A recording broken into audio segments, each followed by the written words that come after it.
você é cristão. O que você ganha com isso? Ou melhor, o que você perde com isso sendo cristão? A sua vida mudaria muito em termos práticos caso você não acreditasse em Deus? Será que as pessoas à sua volta saberiam dizer se você é um cristão só olhando a conduta e o seu estilo de vida? O livro The Shape of Faith to Come fala de uma pesquisa sobre o resultado do cristianismo na vida prática.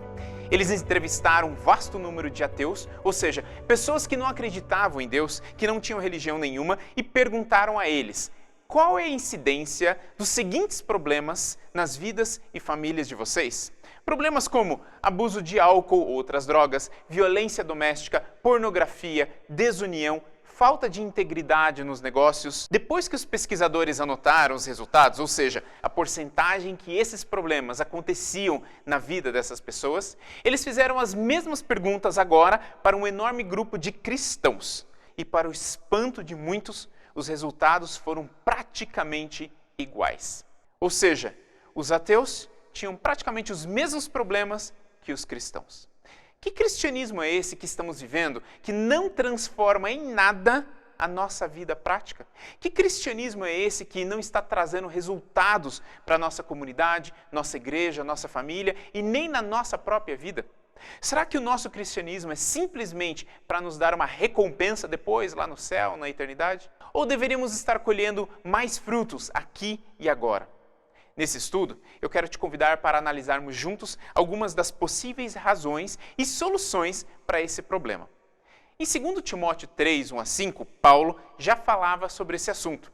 Sabe, porém, isto, que nos últimos dias sobrevirão tempos trabalhosos, porque haverá homens amantes de si mesmos, amantes do dinheiro, presunçosos, soberbos, blasfemos, desobedientes a pais e mães, ingratos, profanos, sem afeto natural, irreconciliáveis, caluniadores, sem controle próprio, brutos, sem amor para com os bons, traidores, obstinados, orgulhosos, mais amigos dos deleites do que amigos de Deus, tendo aparência de piedade, mas negando a eficácia dela. Veja que Paulo coloca uma lista enorme de problemas que existiriam nos últimos dias. Mas note uma coisa, quando você faz uma lista e quer dar ênfase a algum ponto dessa lista, onde que você posiciona o item mais importante? Por exemplo, você vai fazer uma lista para o seu marido trazer do supermercado. E antes de sair de casa, você ainda repete os itens que estão escritos ali. Querido, tá tudo marcado. Estamos precisando de pão, geleia, sabão, shampoo, mas não vai me esquecer do papel higiênico, hein? Por favor. Ele até pode esquecer da geleia, mas nunca do papel. Você deixou isso bem claro. Veja que Paulo menciona várias coisas. As pessoas seriam ingratas, sem amor, etc, etc. Mas por último, lá no final da lista, ele coloca: as pessoas teriam aparência de piedade, mas não a eficácia dela. As pessoas teriam aparência de cristãos, cara de cristão, mas na prática a vida delas não mostraria a eficácia, o resultado aqui e agora de uma vida de cristianismo. Já ouvi muitas pessoas dizendo que a solução para isso seria orar mais, ler mais a Bíblia, ser mais sincero. É claro que orar mais e ler mais é sempre bom, mas não para por aí. Tem muita gente sinceramente errada. Tem muita gente que lê a Bíblia todos os dias, mas a visão que ele tem de Deus está completamente distorcida da realidade. Quando Paulo escreve aos cristãos de Éfeso, veja o que ele cobra deles. Até que todos cheguemos à unidade da fé, ao conhecimento do Filho de Deus, à maturidade perfeita, à medida da estatura completa de Cristo, para que não sejamos mais como meninos ou crianças inconstantes, levados em roda por todo vento de doutrina, pelo engano dos homens, que com astúcia enganam fraudulosamente. Paulo cobra crescimento e compara a maturidade espiritual de um cristão à maturidade física de uma pessoa em fase de crescimento. Ou seja, o cristão saudável precisa estar em crescimento para não ser como meninos inconstantes. E Paulo vai repetir isso em outras partes das suas cartas. Então vamos entrar no mesmo esquema de Paulo. O próprio Jesus já dizia isso: e conhecereis a verdade, e a verdade vos libertará. Eu sou o caminho, a verdade e a vida. É a visão real de quem Deus é, que vem de um conhecimento contínuo desse Deus, que me liberta da ilusão e da mentira que o diabo contou. Então vamos lá. Eu quero te apresentar 7 níveis de maturidade espiritual. Analise para ver em qual desses níveis você se encontra, mas seja sincero, hein? E lembrando, vamos continuar com a ideia de Paulo, de um crescimento progressivo. Para isso, vamos sempre comparar cada nível com o crescimento natural de um indivíduo saudável. Nível 1, medo da punição. Esse é o nível mais simplório de maturidade de uma pessoa. Nesse nível, o indivíduo conduz a sua vida e as suas ações se baseando no medo. Ele faz ou deixa de fazer as coisas conforme o medo que ele tem de ser descoberto e ser punido. Crianças pequenas estão nesse nível. Isso é perfeitamente normal para elas, pois o cérebro ainda não alcançou o desenvolvimento necessário. Imagine como, por exemplo, uma mãe que está preocupada com o filho que quer brincar na rua, movimentada. A mãe sabe que isso é perigoso e tenta manter o filho longe da rua, mas ele tenta incessantemente sair para brincar lá na rua perigosa. Então a mãe explica várias vezes sobre o perigo, mas não adianta nada. E aí ela encontra a solução perfeita. Ela eleva a sua voz e diz: Joãozinho, se eu te pegar mais uma vez brincando na rua, eu vou te dar umas palmadas tão boas até o seu traseiro ficar piscando por uma semana. Resolveu o problema. O Joãozinho não vai mais morrer atropelado. Mas não porque ele entende sobre carros em alta velocidade, a inércia e o seu corpinho sendo destruído na frente deles, mas sim porque ele morre de medo do castigo da sua mãe. Como disse, isso é normal para uma criança. O problema é quando adultos perfeitamente desenvolvidos vivem uma vida cristã baseada nesse medo. São pessoas que até buscam fazer tudo certo, mas pelo motivo errado. Elas têm medo. Medo do inferno, medo do castigo, medo do juízo final. Você conhece gente assim? Ou melhor, você já viveu em algum momento da sua vida um cristianismo desse jeito? Amigo, eu já ouvi sermões de 30 minutos falando sobre como será o juízo final. Mas não era um sermão sobre profecias, não. Era literalmente falando como você e eu vamos queimar, caso não obedeçamos a Deus. No final, o pregador perguntava: e agora, que vocês já sabem como será o fogo do Malaquias, quantos querem se batizar? E todo mundo levantava a mão. São pessoas que não estão desenvolvendo um relacionamento com Deus. Estão desenvolvendo um medo do castigo. Não é esse o objetivo de Deus. Mas na Bíblia vemos que Deus lidou várias vezes com seu povo dessa forma, através do medo. Como assim? No Sinai, por exemplo, Deus eleva a sua voz. A montanha treme, fumaça, trovões. Se vocês não me obedecerem, vão ser castigados. No Novo Testamento, porém, temos um Deus mais brando, diferente, carinhoso. Será que o Deus do Antigo Testamento e o Deus do Novo Testamento são diferentes? Será que Deus muda? Não, mas nós mudamos. Quando você olha para o Sinai, o povo estava saindo de 430 anos de escravidão. A maturidade espiritual deles não passava da de uma criança de 4 anos de idade. Deus corre o risco de ser mal interpretado, mas naquele momento eles não entenderiam uma linguagem diferente. Deus não muda, mas Ele lida com as pessoas dentro daquilo que as pessoas podem entender.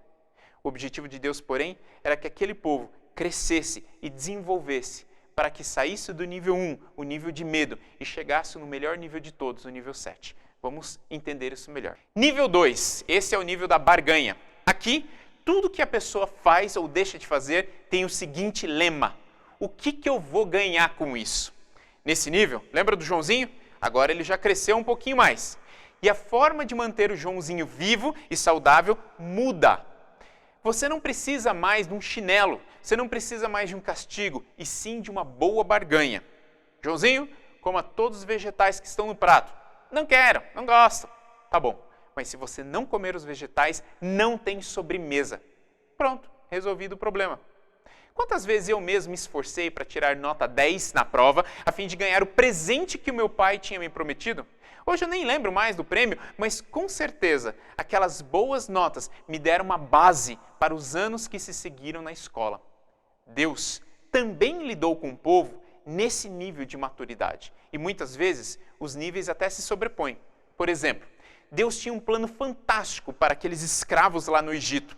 Em Êxodo, cada vez que Deus fala que Ele quer libertar o povo, Ele dá um motivo para essa libertação. Não é simplesmente para eles ficarem livres da escravidão, mas para sacrificarem no deserto, com o propósito de levar o povo a entender a complexidade do plano da redenção. Esse era o objetivo daquele ritual do sacrifício.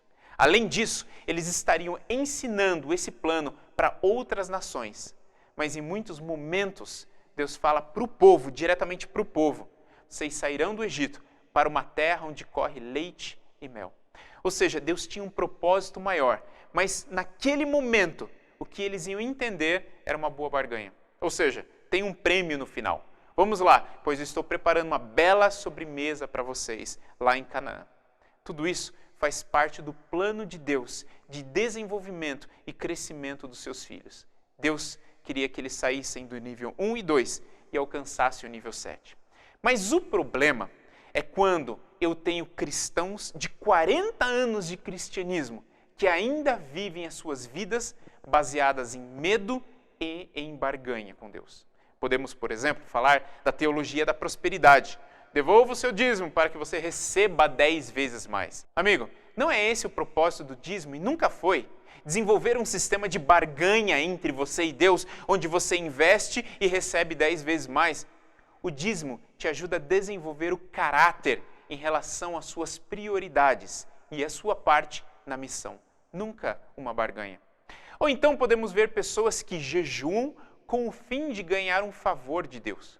O objetivo do jejum é clarear a mente para que você possa ouvir a voz de Deus em um determinado assunto, uma decisão específica, e não para ganhar algo de Deus. Você não está barganhando, comprando.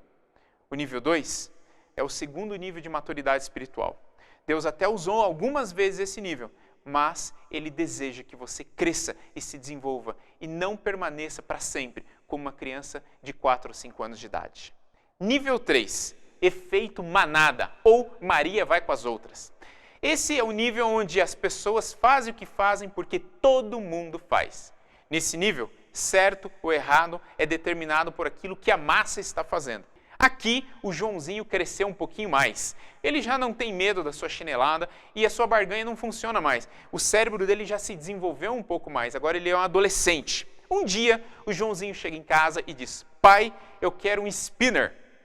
Mas para que você quer isso, meu filho? Nem sei que negócio é esse. E a resposta dele é: todo mundo tem, eu quero um também. Veja, isso é perfeitamente normal para um adolescente, faz parte do crescimento dele.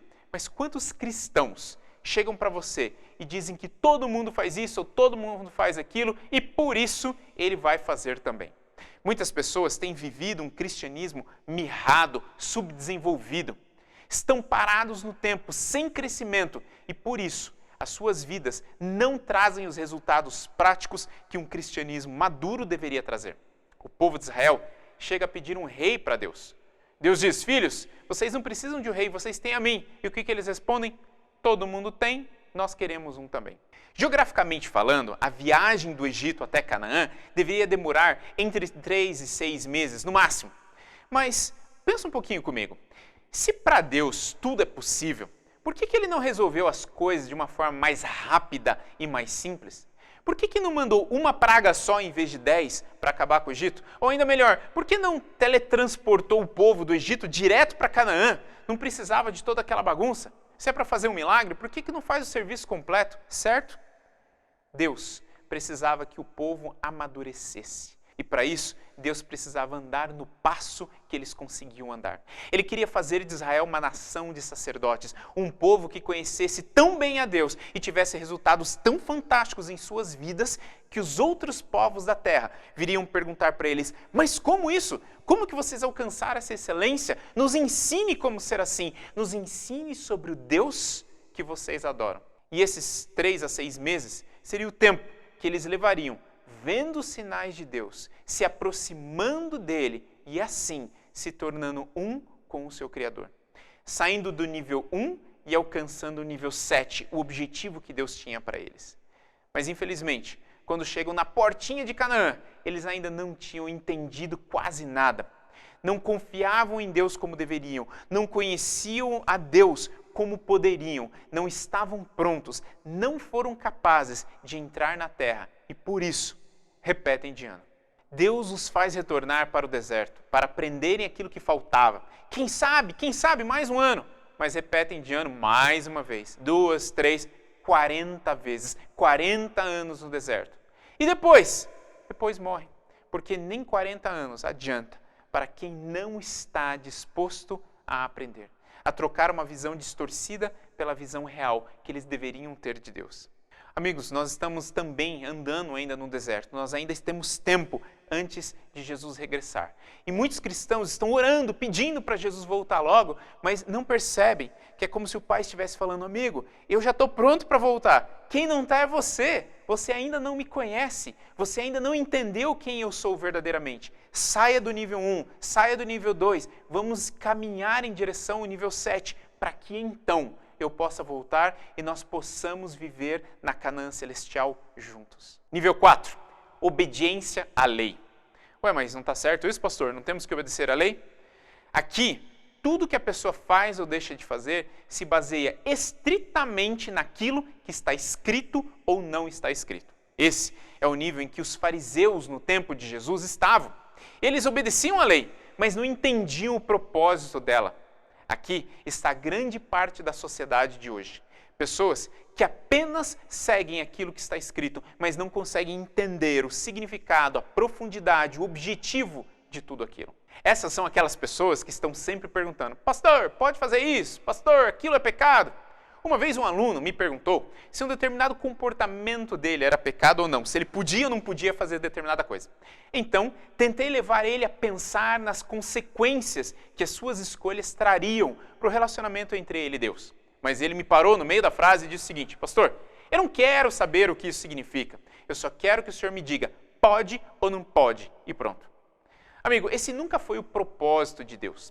A lei de Deus sempre existiu, pois ela era o princípio de funcionamento do universo, e ainda é. Mas quando o povo de Israel saiu do Egito, eles não tinham capacidade de entender algo que havia se perdido com o tempo e com a escravidão. Então, Deus começa com medidas de emergência. Isso pode, isso não pode, para que eles sobrevivessem o suficiente até que entendessem de uma forma mais completa. É igual a história do Joãozinho. No começo a mãe fala, não pode brincar na rua, senão vai apanhar. Mas o objetivo da mãe é que o Joãozinho cresça e um dia ele tenha a individualidade e a capacidade de fazer análises por si mesmo. E ele fala, olha, eu não posso atravessar a rua no farol fechado porque eu vou me prejudicar. Eu amo a minha mãe, mas eu entendo o propósito. Deus queria que eles saíssem do nível 1 e chegassem no nível 7. Tanto é que mais tarde, no Novo Testamento, alguém chega e pergunta para Jesus, qual o maior mandamento de todos? De todos aqueles que estão escritos lá na Torá, qual é o maior, Jesus? Qual é o mais importante mandamento? E a resposta de Jesus é muito interessante. Eu consigo até imaginar Jesus olhando para ele e falando assim, amigo, você não entendeu nada, né? O maior é amar a Deus. E o segundo maior é amar o próximo como você ama a si próprio. Mas peraí, Jesus, aonde está escrito esse negócio? Eu tenho todos decorados e esses 3 não estão ali. Amigo, você não entendeu. Esse é o objetivo, é o propósito da lei. Tudo que está escrito, tudo aquilo que você decorou, é para que você entendesse uma coisa, o amor. A lei é um manual de instruções de como se vive no universo, de como que eu criei o universo para que ele funcione de uma forma perfeita. Jesus não estava nunca anulando a lei, mas estava dizendo que quando a sua mente está alinhada com a mente de Cristo, quando você ama a Deus, ao próximo e a si mesmo, esse tipo de comportamento, ou seja, a lei, é consequência natural de uma vida que você está seguindo. O seu foco não está no que está escrito, o seu foco está aonde você quer chegar. E automaticamente você vive conforme aquele manual. Nível 5. Aqui começa o verdadeiro relacionamento. Aqui é o começo de um cristianismo que realmente faz sentido. No nível 5, aquilo que você faz ou deixa de fazer está baseado no princípio que foi entendido. Por exemplo, você viu na lei que tal comida deve ser evitada. Você obedece à lei, sim, mas não para por aí. Você também entendeu o porquê você não deveria comer aquilo. O seu corpo não foi feito para lidar com aquele tipo de alimento. Então você escolhe, você decide não comer, porque você tem um propósito. O propósito não é apenas guardar a lei, o propósito é ter um corpo que funciona do jeito que Deus criou ele para funcionar. E para que ele funcione daquele jeito, então você evita certas comidas. Ninguém está te obrigando. A lei te ajudou a perceber aquilo quando você ainda não sabia. Ela te trouxe uma informação, mas agora você escolhe, por conta própria, viver de acordo com aquele princípio.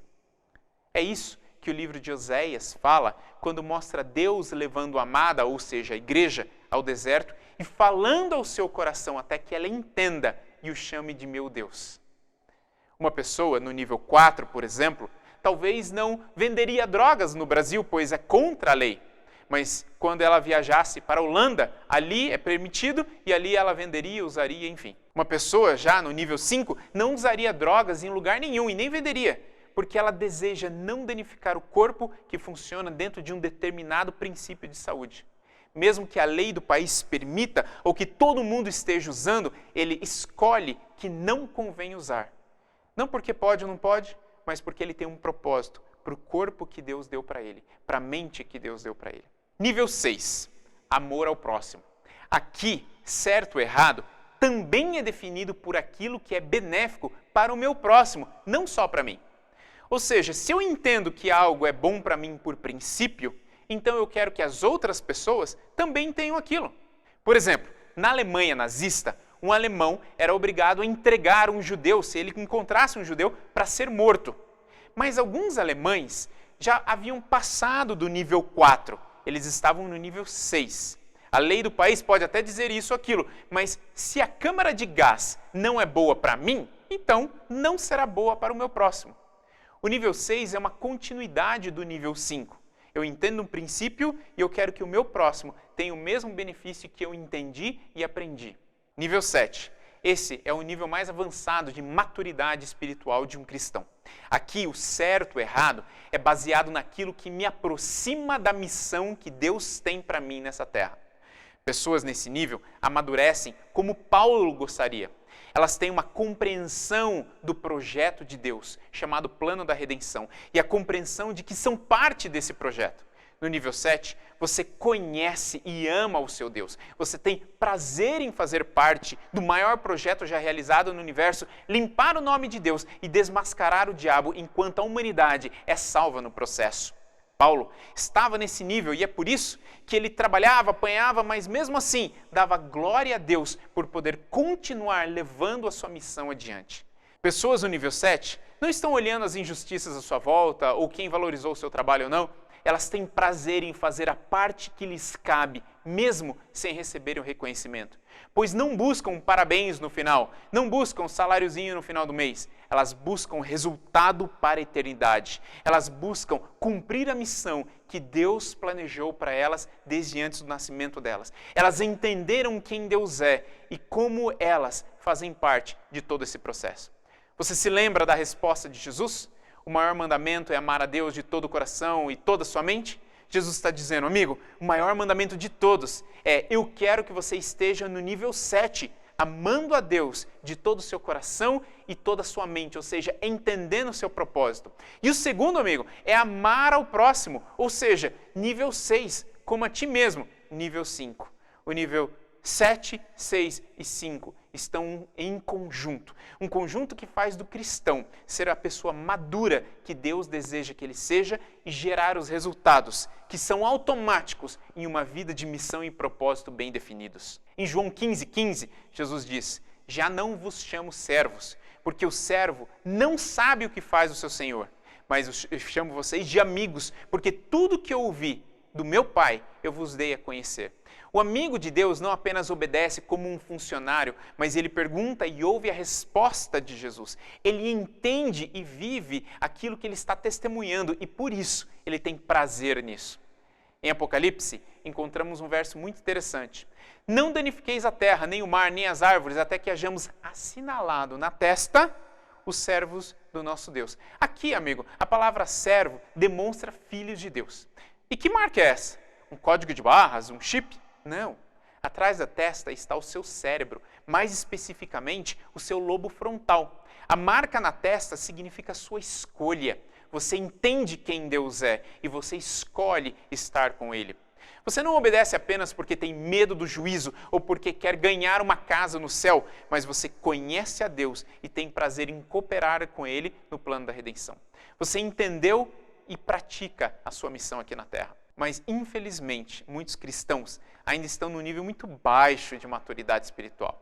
Eles oram para Jesus voltar logo, mas não percebem que a demora é a misericórdia de Deus para com eles, que ainda não entenderam o que é cristianismo. Se esforçam para fazer as coisas certas, mas não conhecem a Deus. E por isso, esse esforço nunca é o suficiente e nunca será. Muitos cristãos vivem uma vida de resultados medíocres aqui na terra, esperando uma recompensa lá no céu. Mas Deus te promete uma vida abundante de relacionamento com Ele desde agora, aqui na terra. A mesma abundância que Paulo tinha na vida dele. Uma vida de serviço e resultado, uma vida de paz. Uma paz que poderia ser sentida mesmo no meio da tormenta, pois essa é a paz que brota da certeza de se estar no lugar certo, cumprindo a missão que Deus colocou aqui na terra para você cumprir.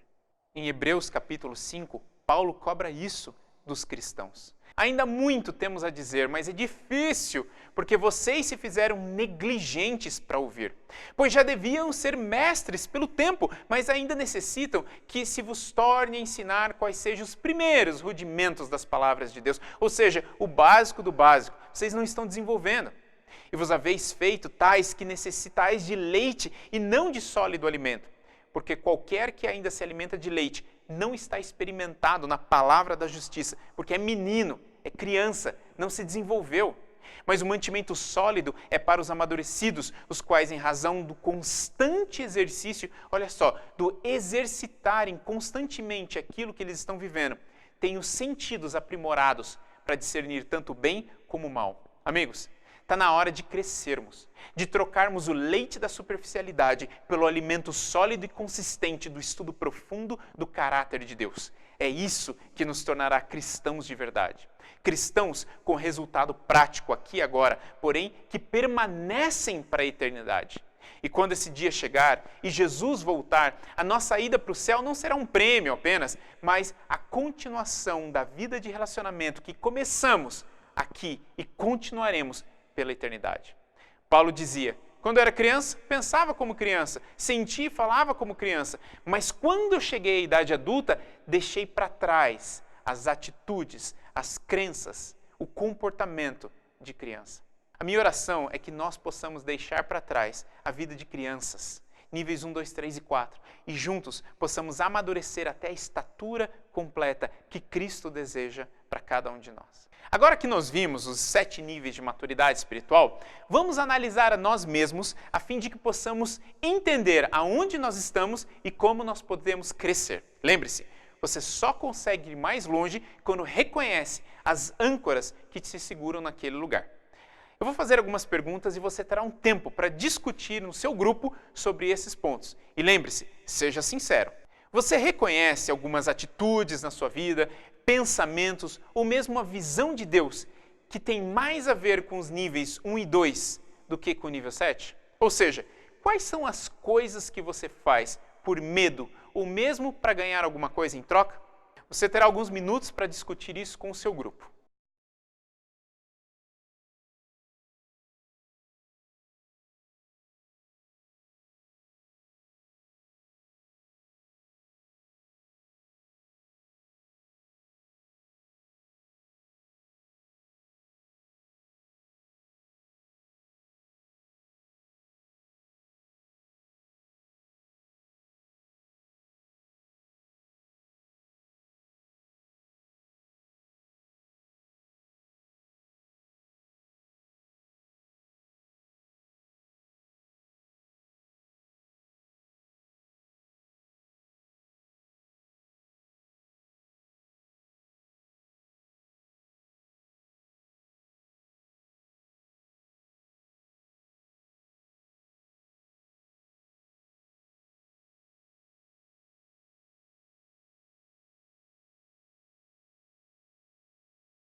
Agora, depois de ter ouvido alguns dos comentários aí no seu grupo, como você poderia ajudar algumas dessas pessoas a subir de nível?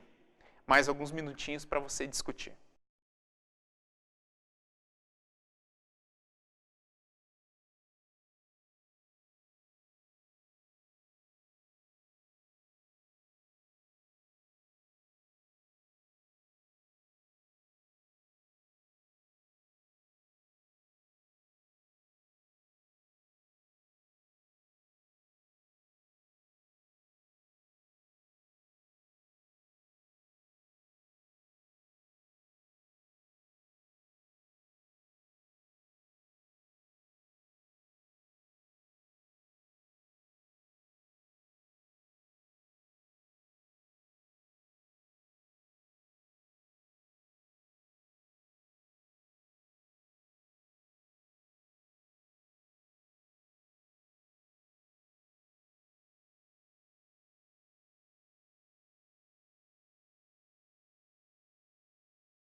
Em que nível você acha que o filho pródigo estava quando ele volta para a casa do seu pai?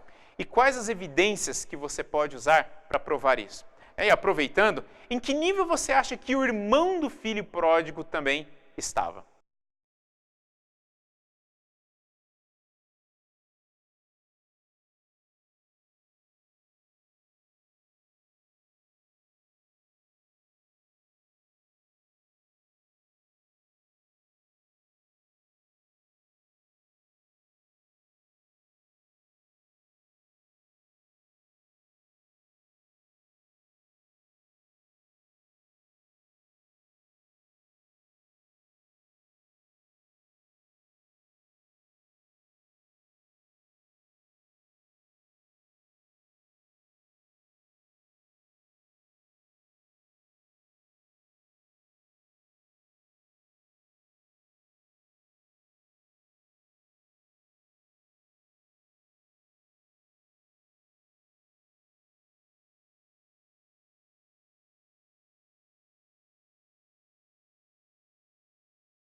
Agora, mais uma pergunta para você.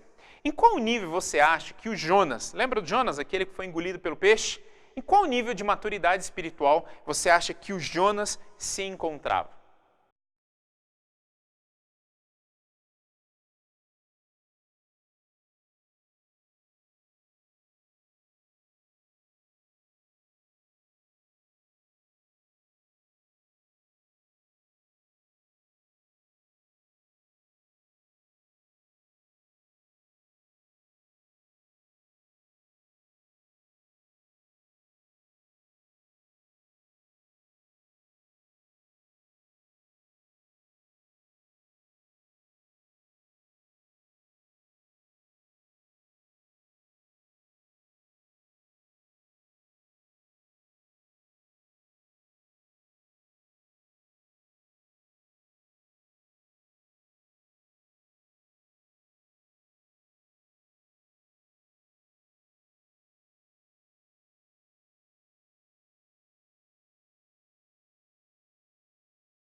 Vamos lá, mais uma pergunta aqui para você. Qual é o nível que você acha que Jó e os seus amigos, que estavam tentando consolá-lo depois de tudo que aconteceu com ele, qual o nível que Jó e os amigos de Jó estavam? Será que era o mesmo nível de maturidade espiritual?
Agora que você já treinou avaliar um pouco os níveis de maturidade espiritual, por que você diria que viver nos níveis 5, 6 e 7 podem sim produzir um cristianismo mais eficaz no seu dia a dia?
Amigo, e agora a última pergunta.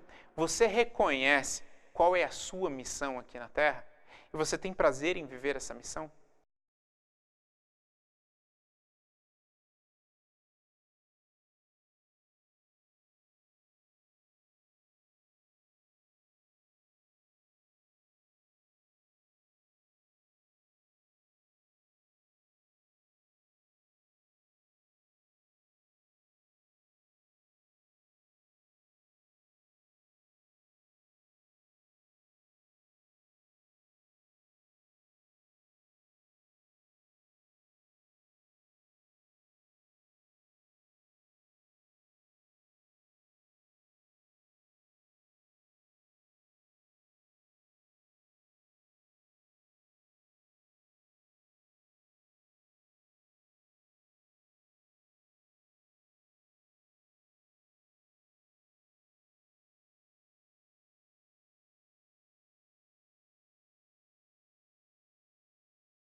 A minha oração para você é que você esteja constantemente crescendo. Não tem problema se você começou no nível baixo, o importante é aonde você quer chegar.